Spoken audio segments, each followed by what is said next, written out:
Next question है, भारतीय संविधान के किस अनुच्छेद के अंतर्गत राष्ट्रपति को अध्यादेश ऑर्डिनेंस जारी करने की शक्ति प्राप्त है? 111, 123, 213 या 356? तो ये राष्ट्रपति के अध्यादेश जारी करने की जो शक्ति है वो आर्टिकल 1, 2, 3 में है। संसद के सत्र न चल रहे हों तो उस स्थिति में राष्ट्रपति अध्यादेश जारी करते हैं। और 213 ये गवर्नर्स के द्वारा, राज्य में राज्यपाल के द्वारा अध्यादेश जारी करने की शक्ति है 213। बाकी 111 नंबर का जो आर्टिकल है ये संसद के दोनों सदनों के द्वारा जब कोई भी विधेयक पास करके राष्ट्रपति के पास भेजा जाता है तो राष्ट्रपति की स्वीकृति से संबंधित है ये आर्टिकल नंबर 111। और आर्टिकल 356 ये राज्य में राष्ट्रपति शासन की बात करता है, यानी कि जो आपातकाल से संबंधित प्रावधान हमारे संविधान में किए गए हैं उसका हिस्सा है आर्टिकल 356। इसमें दो और आर्टिकल हैं, 352 और 360। 352 राष्ट्रीय आपातकाल की बात करता है और 360 वित्तीय आपातकाल की बात करता है। यानी कि कोई भी सत्र में ना होने पे राष्ट्रपति अध्यादेश जारी करते हैं और अध्यादेश का प्रभाव जो है संसद के अधिनियम के समान होता है। और संसद के पुनः मिलने पर जब संसद का सत्र शुरू होता है तो 6 सप्ताह के भीतर इसका अनुमोदन जरूरी होता है अध्यादेश का, वरना ये समाप्त हो जाएगा। तो आर्टिकल नंबर 123 है जो अध्यादेश से संबंधित है। भारत के राष्ट्रपति की क्षमादान की शक्ति का संविधान के किस आर्टिकल में उल्लेख किया गया है? 70, 72, 74 या 78? आर्टिकल नंबर 72 है जो राष्ट्रपति के क्षमादान की शक्ति के बारे में चर्चा करता है।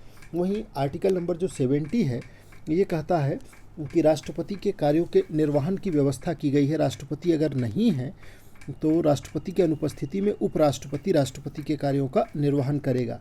वहीं 74 नंबर का जो आर्टिकल है वो कहता है कि राष्ट्रपति को सहायता देने के लिए, सलाह देने के लिए एक मंत्री परिषद होगा और उसकी बात करता है आर्टिकल नंबर 74 कि राष्ट्रपति को सहायता और सलाह देने के लिए मंत्री परिषद होगी। आर्टिकल नंबर 78 एक इम्पॉर्टेंट आर्टिकल है जिसमें प्रधानमंत्री के, यानी कि जो प्राइम मिनिस्टर है उसके राष्ट्रपति के प्रति कर्तव्यों की चर्चा की गई है आर्टिकल नंबर 78 में।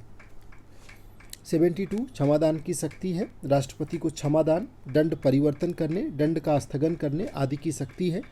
ये शक्ति विशेष रूप से कोर्ट मार्शल, संघीय विषयों और मृत्युदंड के मामलों में लागू होती है। राष्ट्रपति द्वारा जारी अध्यादेश संसद के पुनः अधिवेशन प्रारंभ होने के बाद अधिकतम कितने समय तक प्रभावी रहता है यदि उसका अनुमोदन ना मिले? बहुत इंपॉर्टेंट क्वेश्चन है, अभी हमने चर्चा किया, बार बार पूछा जाता है। 30 डेज, 45 डेज, 6 वीक या फिर 6 मंथ? आंसर क्या होगा? 6 वीक्स, यानी कि 6 सप्ताह तक अध्यादेश प्रभावी रहता है संसद जब भी मिली। जैसे अध्यादेश जारी हुआ, संसद का सत्र नहीं था, संसद की जब पहली बैठक हुई, संसद बैठने के 6 सप्ताह के अंदर इसको अनुमोदन मिल जाना चाहिए, वरना ये अपने आप नहीं मिलेगा तो स्वतः अध्यादेश समाप्त हो जाएगा। निम्नलिखित में से किस स्थिति में राष्ट्रपति क्षमादान कर सकते हैं? केवल मृत्युदंड के मामले में, केवल राज्य कानून के मामले में, तो कोर्ट मार्शल और मृत्युदंड सहित अनुच्छेद 72 में वर्णित मामलों में, और केवल सर्वोच्च न्यायालय के निर्णय, तो कोर्ट मार्शल हो और मृत्युदंड से संबंधित आर्टिकल 72 में जितनी तरीके की चर्चा की गई है उन सब के संदर्भ में राष्ट्रपति क्षमादान दे सकते हैं। राष्ट्रपति की क्षमादान शक्ति का दायरा राज्यपाल से ज़्यादा व्यापक है, वो मार्शल, कोर्ट मार्शल, संघीय कानून और मृत्युदंड के मामलों में हस्तक्षेप कर सकते हैं। नेक्स्ट क्वेश्चन है, भारतीय राष्ट्रपति सामान्यतः अपने कार्यों का निर्वहन किसकी सलाह पे करते हैं? संसद, प्रधानमंत्री एवं मंत्रिपरिषद, मुख्य न्यायाधीश या फिर निर्वाचन आयोग? तो ये है आपका आंसर, प्रधानमंत्री और मंत्रिपरिषद की सलाह पे। अभी आपने 74 नंबर देखा था आर्टिकल, उसमें राष्ट्रपति मंत्रिपरिषद की सहायता और सलाह पर ही कार्य करते हैं। 42वां और 44वें संशोधन के बाद ये व्यवस्था बिल्कुल स्पष्ट कर दी गई है कि राष्ट्रपति को प्रधानमंत्री और उसकी मंत्रिपरिषद की सहायता और सलाह के अनुसार ही कार्य करना है।